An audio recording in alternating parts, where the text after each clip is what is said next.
Muchísimas gracias, diputada. Muchas gracias con la venia de las diputadas que presiden esta mesa. Muchas gracias por la invitación al señor diputado Gutiérrez Luna. Y es un honor compartir la mesa con tan destacadas y destacados académicos y pensadores. Bueno, muy brevemente, creo que ha quedado muy claro en las dos ponencias anteriores que estamos ante la gran oportunidad de definir por fin qué es lo que pensamos que son los principios, no solo en su accionar jurisdiccional, lo que son los principios a la hora de operar en conjunto con las reglas, desde una sede jurisdiccional o una sede ministerial o fiscalizadora, sino también como elementos de política pública. La verdad es que es una definición que no hemos tomado nunca. La palabra se introdujo muy tempranamente, desde el constituyente de 16-17 hablamos de los principios, por ejemplo en el artículo 136 o en el propio artículo 40 al que se ha referido el diputado Gutiérrez Luna, pero no es sino hasta la reforma de 2011, quizá un poco antes, en el 2008, cuando empezamos a hablar de los principios del proceso penal, cuando verdaderamente nos dimos cuenta que estábamos, como comentábamos sotovoce con la diputada Ana Ruth, frente a un tema epistemológico. Es decir, cómo nos acercamos hoy por hoy al derecho a partir de ideas que no son meramente de reglas, de normas, de reglas de conducta obligatoria, sino a partir de los principios, como muy bien apuntaba Jesús George Zamora. Bueno, estamos ante esa oportunidad que ahora apunto. En los próximos 7 minutos procuraré desarrollar por donde creo que podemos aprovechar esta oportunidad. Pero antes quisiera hablar de otra oportunidad que nos brinda el actual contexto político y parlamentario, que es que por primera ocasión, como se ha dicho ya, es una fuerza mayoritaria en este Congreso y en los congresos de los Estados Unidos a la Federación Mexicana, la que impulsa una nueva reforma del Estado o simplemente electoral, y no como mera concesión a las fuerzas que resultaron minoritarias en los procesos electorales, sino que la fuerza electoral que en coalición ganó la elección de 2018 es quien ahora impulsa esta reforma. Llámenlo ustedes electoral, quizá llegue a ser una reforma del Estado, no lo sé, ya nos lo dirán las diputadas, los diputados, las senadoras, los senadores. Esto no ocurrió en 1990, no ocurrió en 1997, no ocurrió en 2002, desde luego no ocurrió en 2007, que en buena medida muchos de los problemas que hoy enfrentamos se deben a lo que se resolvió entonces, ni tampoco en 2014, como ha quedado dicho en relación con los soples. Hoy por hoy hay una fuerza mayoritaria que se expresó electoralmente, que impulsa una reforma de las relaciones de Estado. Yo creo que la idea, bueno, hay muchas ideas, pero sobre todo es someter a un régimen no solo de austeridad, como el principio que hoy nos convoca, a los partidos políticos, sino también de efectiva rendición de cuentas.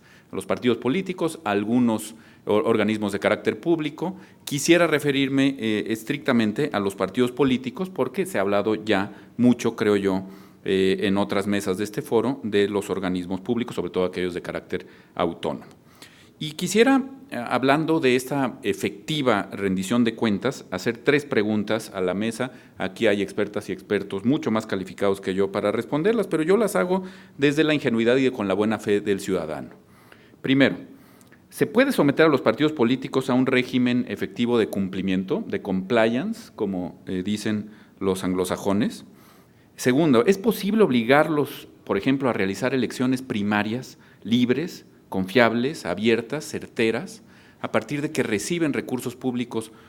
Esto es algo que se comentó mucho con ocasión, sobre todo de la elección interna de Acción Nacional el año pasado. ¿Es posible obligar a los partidos políticos a que realicen procesos confiables, abiertos, certeros de designación de sus candidatos? ¿O estamos ante una libertad prácticamente absoluta de designación de sus candidatas y de sus candidatos? Tercero, ¿se les puede sujetar al régimen de responsabilidad penal, administrativa, de las personas morales? Esto que se ha hablado tanto y que ya ha sido incluido en el Código Penal.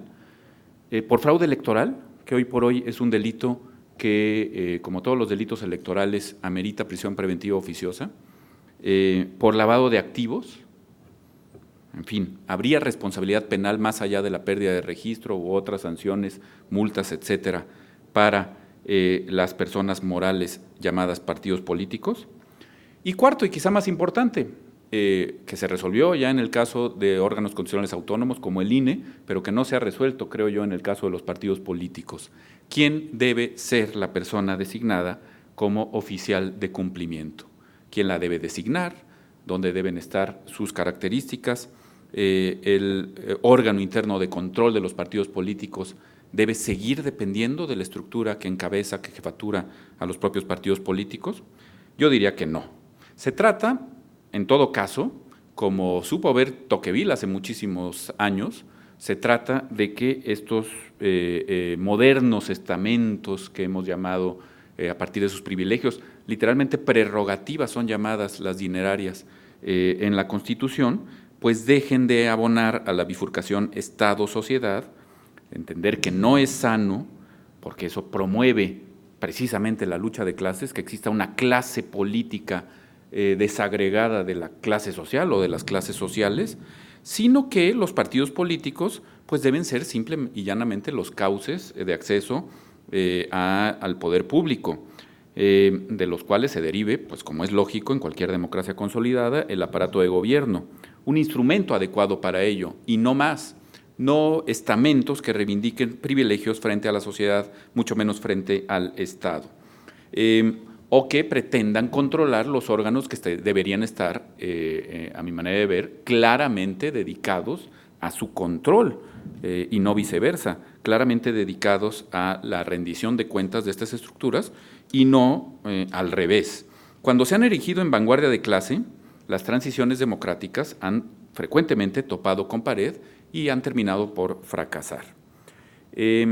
Así es que, si estamos hablando de un derecho por principios, como brillantemente han expuesto el diputado Gutiérrez Luna y Jesús George Zamora, pues el nuestro es claramente a partir de la reforma de 2011, la reforma en materia de derechos humanos, lo explicaba Jesús, un derecho ya por principios.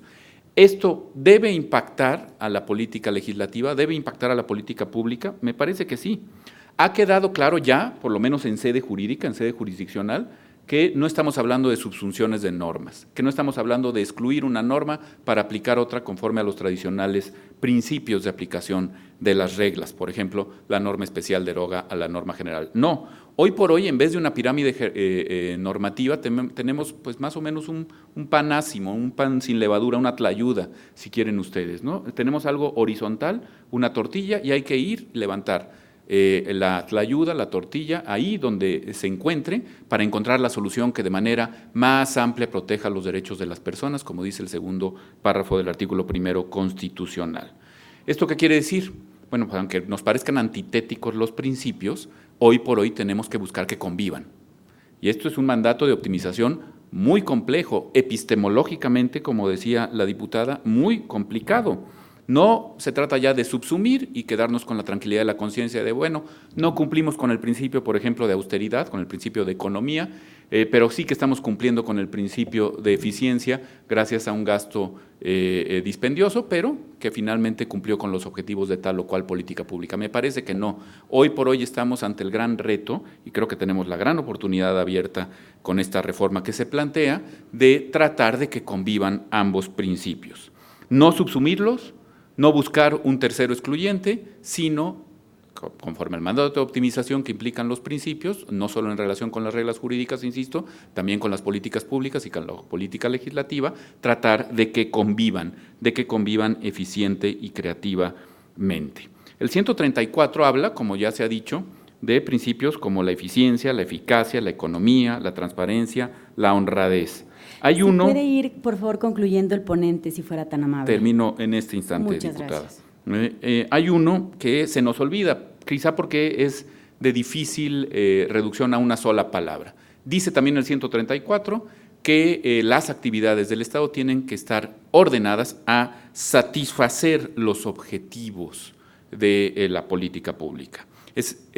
Por ejemplo, en el caso de las elecciones, el principio de certeza debe quedar estrictamente satisfecho, el principio de autenticidad de las elecciones, a partir de la aplicación de los otros principios. Una elección que sea excesivamente costosa, que no respete el principio de economía, que no respete el principio de eficiencia, pues no es una elección que, por más que haya cumplido con el objetivo de la certeza, no es una elección que nos pueda tener satisfechos precisamente porque no hizo convivir los principios. Fue reglística, redujo el derecho a la ley, pero no cumplió con los principios. Creo yo que ha quedado muy bien dicho aquí por el Contralor del INE, fíjense lo importante que es eso. Yo lo felicito por haberlo dicho con toda claridad. No se pueden autorizar los dispendios. El nuestro es un derecho por principios y creo que el diputado Gutiérrez Luna tiene razón. Solo me gustaría decir que quizá quedaría mejor expresado, más que una república austera, una república integrada, una república federal integrada por estados unidos bajo los principios, dice el artículo 40 de esta Constitución, uno de los cuales podría decirse ahí con toda claridad es el principio de austeridad en el ejercicio del gasto público. Por su atención, muchas gracias. Muchas gracias, doctor Estrada. Cedo el uso de la voz a la diputada Ana Ruth para que nos haga favor de presentarnos al siguiente ponente.